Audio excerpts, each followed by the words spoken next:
Tears of the Kingdom is right around the corner, and it seems like it's taken forever, but we're coming up on the home stretch now. And along with Nintendo's own marketing, the internet is getting flooded with Tears of the Kingdom content and speculation. Kinda like this video you're watching right now. So with the reveal of the new trailer, we get a better look at some of Link's new abilities, weapons, and some of the gameplay. But I'm guessing Nintendo has a whole lot of secrets that weren't revealed in the newest trailer. And being as Tears of the Kingdom is a sequel to Breath of the Wild, it's fair to assume it's going to share some of the same mechanics, along with some updates, obviously. And some concepts may change completely. One of the notable changes in Breath of the Wild from the other games in the system was the way that the weapons worked. And some loved it, some hated it, and some were somewhere in the middle. So let's speculate on how Tears of the Kingdom is going to handle this particular part of the game. But before we do that, if you love The Legend of Zelda and Zelda-based content, including theories, speculation, retrospectives, and fun facts, then don't forget to hit the like button and subscribe to the channel so you don't miss out on any awesome new Zelda content. Back to the video.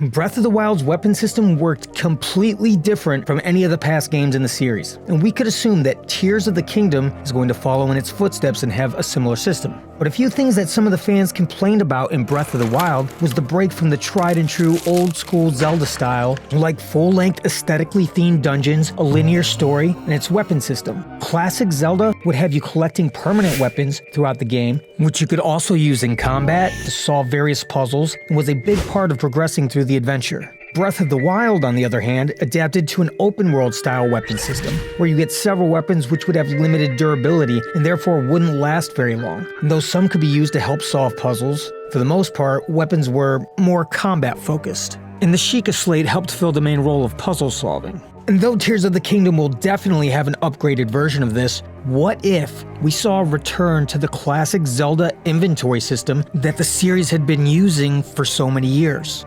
One thing some Zelda fans theorize and hope for is the return of dungeons, and one staple in the Zelda series with dungeons was finding a shiny new item in each dungeon, which would ultimately help Link solve puzzles and... My bad, let's try this again.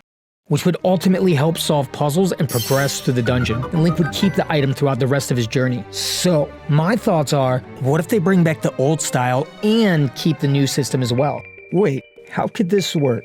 What would keep a player from neglecting the weapons with a lifespan and just using the permanent items you get in the dungeons or throughout the journey? Well, if you made the old school items made for the more specific puzzle solving and they were only used in combat in unique situations and made the weapons with a limited lifespan superior in combat, I think that could be a nice compromise between the two different styles, which would ultimately be able to scratch that nostalgic itch and appeal to the old school puzzle solving classic Zelda lovers along with newer fans and whoever preferred the new style. Take the hook shot for example. In A Link to the Past, in its first appearance, Link uses it in the water dungeon to hook shot over to the second half of the dungeon and to reach what used to be an unreachable area, and could also use it to grab items and solve puzzles. And yeah, you can use it against enemies, and it was just a little more effective as an offensive weapon in A Link to the Past.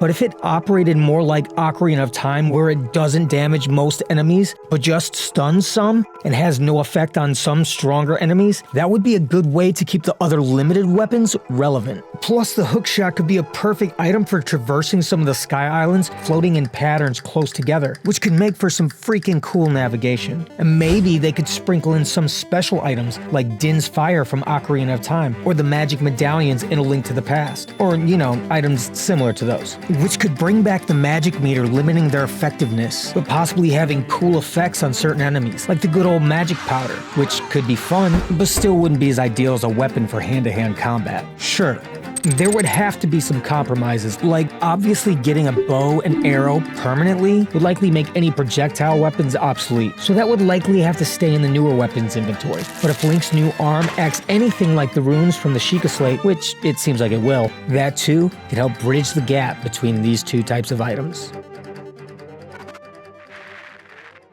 So what do you guys think? Do you think we could see a return of classic style items in Tears of the Kingdom? Did you like the way Breath of the Wild handled its weapons? And what are some of your ideas and theories of how it will be handled in the upcoming sequel? Let me know in the comments. Don't forget to like and subscribe so you don't miss out on any new Tears of the Kingdom or Zelda content in general. And I'll see you guys in the next video.